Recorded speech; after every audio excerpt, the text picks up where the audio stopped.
Hey y'all, good evening. It is late here. Last video for the evening.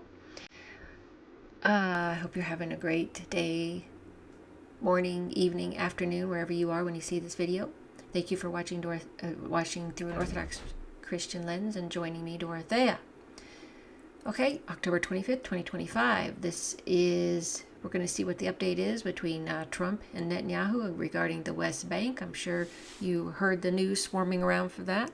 I'm just going to show this quick little video to get us caught up on that mess. Okay. Via One India News. Okay. Tensions between Washington and Tel Aviv have reached a high point following Israel's open move to annex the West Bank.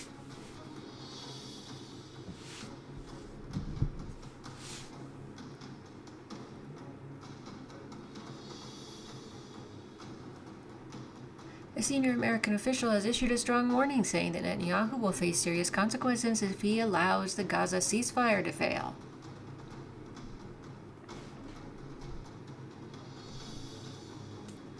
Trump is finally experiencing how difficult it is to control Netanyahu and his desire to always take aggressive steps.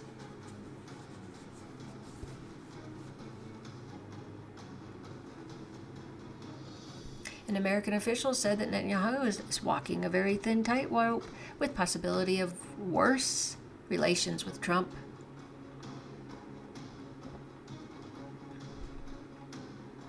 Netanyahu is walking a very thin tightrope with President Trump. If he keeps this up, he'll end up screwing up the deal. And if he screws up the deal, Trump will screw him. An American official used strong language to describe high tensions between Trump and Israeli Prime Minister Netanyahu.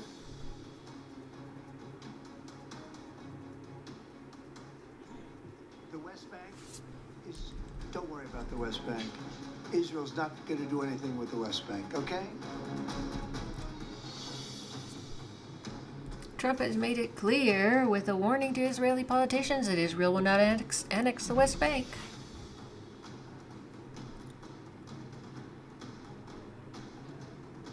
I mean, what I would say to that is when I asked about it, somebody told me that it was a political stunt that had no practical significance. It was purely symbolic. I mean, look, if it was a political stunt, it was a very stupid political stunt. The Israeli Knesset approved both annexation-related bills despite Trump's opposition and open warning.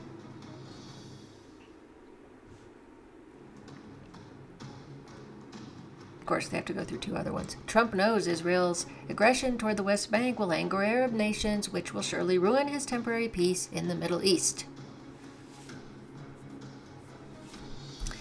Okay, answer to that is, first off, there was never a total ceasefire. Israel had never really stopped bombing Gaza. Just because it was fewer people doesn't mean that that's a ceasefire. They bombed fewer people, and that's their idea of a ceasefire. Second, the West Bank is already it's been constantly attacked. It's trying to be annexed right now. We heard Ben Gvir say that that's what they're working on. I mean, it's nice that Trump's saying this, but I doubt, Netanyahu's not listening because he's like, oh, we're an independent nation. We can do whatever we want. Yeah, I don't think Trump's going to pull the trigger on this and take away U.S. support, which is what he's saying he's going to do. I'll believe it when I see it. You know what I mean? Meanwhile, so we got that information. Meanwhile, Trump aides felt betrayed by Israel. The Israeli strike on Qatar undermined Gaza ceasefire efforts, U.S. Special Envoy Steve Witkoff has said. U.S. President Donald Trump's senior negotiators in the Gaza peace talks have said they felt betrayed after Israel launched an airstrike on Qatar while Washington-led mediation efforts were ongoing, of course. Jared Kushner, Trump's son-in-law, and Steve Witkoff, the U.S. Special Envoy to the Middle East, were key members of the president's deal-making consortium working to finalize a ceasefire and hostage exchange plan. Yes, and of course, all of their deals that they're trying to make with the property, let's not fool ourselves. These two are real estate, tycoons, and interests are all about that. They took part in talks in Egypt in early October, weeks after Israel struck Doha, killing several people and nearly derailing the process. In an interview with the CBS aired on Friday, Witkoff said he learned about the attack the next morning. I think both Jared and I we felt a little bit betrayed, he told the host. Well, isn't that something? It had a metastasizing effect because the Qataris were critical to the negotiation, as were the Egyptians and the Turks. We had lost the confidence of the Qataris, and so Hamas went underground, and it was very, very difficult to get to them. Qatar, a U.S. ally and longtime mediator in the Gaza ceasefire, accused Israel of state terrorism after the strike. Sorry, can't talk tonight.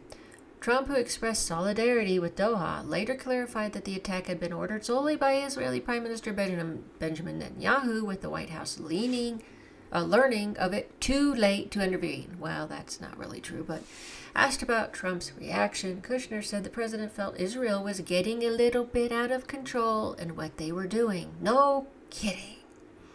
It was time to be very strong and stop them from doing things that he felt were not in their long-term interests. Yeah, that is in their interest. Greater Israel is in their interest. The strike on the Doha residential neighborhood aimed at senior Hamas officials attending negotiations killed 6 people, including Qatari goods. Yes, we know all that. Ceasefire call for Israel to withdraw, blah, blah, blah, blah, blah. Yeah, it's all back. Summary. Yeah, well, I wish maybe they'll recognize, trying to work with this Israeli government, Netanyahu, is a dead end. And then we have Deadly Gaza Humanitarian Foundation. Good Lord. The GHF lobbying for new role in post-war Gaza. Great. The Grim Reaper wants to come back. At least 1,000 Palestinians seeking food from GHF sites in Gaza were shot and killed by Israeli troops.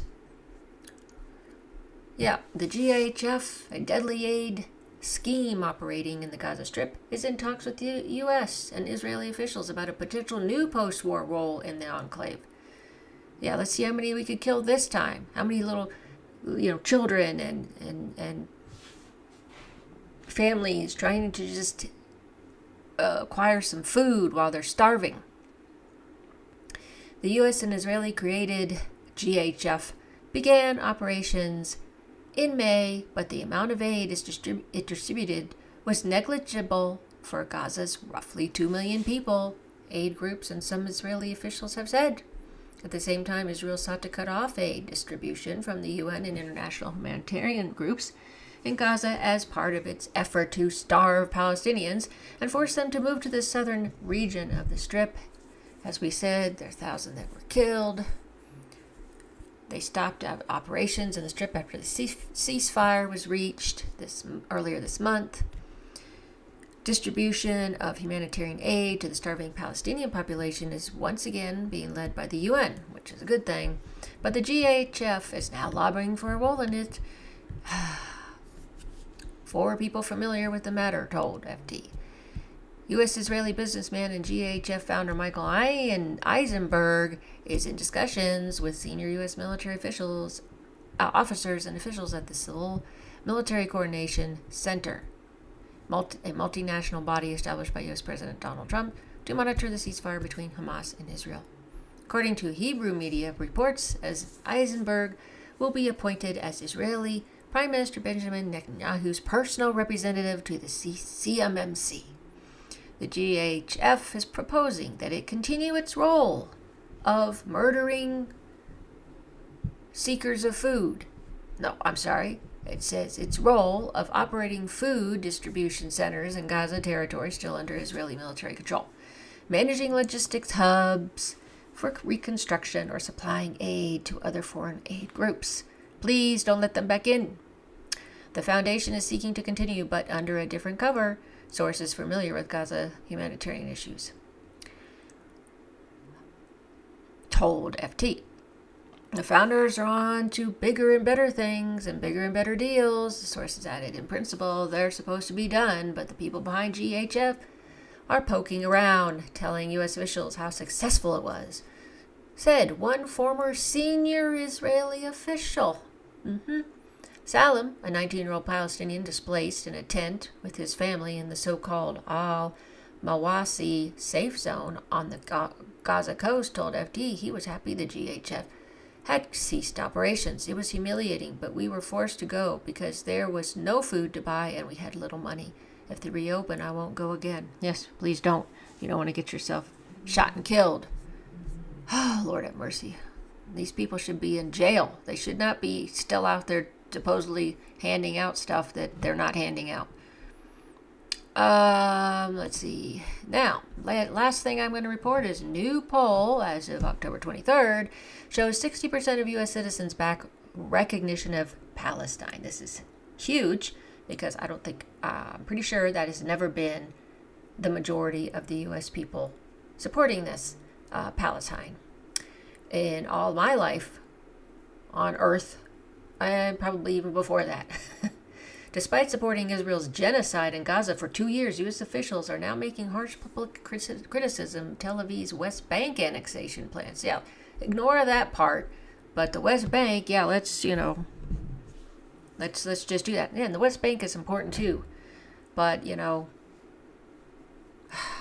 a majority of citizens in the U.S. believe that Washington should recognize Palestinian statehood, according to a new poll carried out by Reuters and Ipsos. This includes 80% of Democrats and 41% of Republicans. In total, 59% support the recognition of Palestine. Around 60% of the respondents said Israeli actions in Gaza were excessive. 32% disagreed.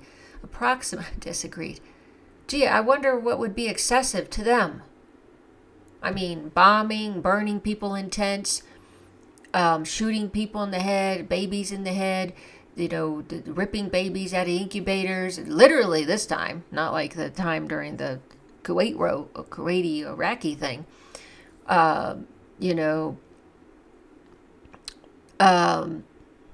Starving them, all the things they've done. So somehow they don't think it was I'm just wondering what excessive would be to this 32%. Approximately 51% believe U.S. President Donald Trump deserves significant credit for his ceasefire plan in Gaza if it works. Well, I mean, it's less than it's been, but it's never been a total ceasefire. While only 1 in 20 Democrats approve of Trump's overall performance as president, 1 in 4 said he should get significant credit if the peace holds. Very good. At least they're being objective. Approval of Trump's foreign policy rose slightly, jumping to 38% compared to 33% in a previous poll released earlier in October, just before the ceasefire deal in Gaza. This marked the U.S. president's highest rating since July. There have been many polls in recent months confirming a shift in U.S. public opinion regarding Israel. A new poll released by Quinnipiac University last month revealed that support for Israel continues to drop significantly across the U.S. Only 47% of U.S. citizens believe that backing Israel is in Washington's interest. 47% only. That's still too daggum high. After what's been happening the past nearly 3 years, it's too high. That's my opinion. It also shows that a majority disapproves of how Trump has handled the situation. Trump has supported Israel with billions in military aid as well as political support, through our tax dollars, throughout the genocide in Gaza, making all of us complicit in murder. Remaining quiet on Israel's massive bombardment and ceasefire violations in the Strip last weekend, the U.S. president recently doubled down on his threats against Hamas. However, Washington has made clear that it would not back an Israeli annexation of the West.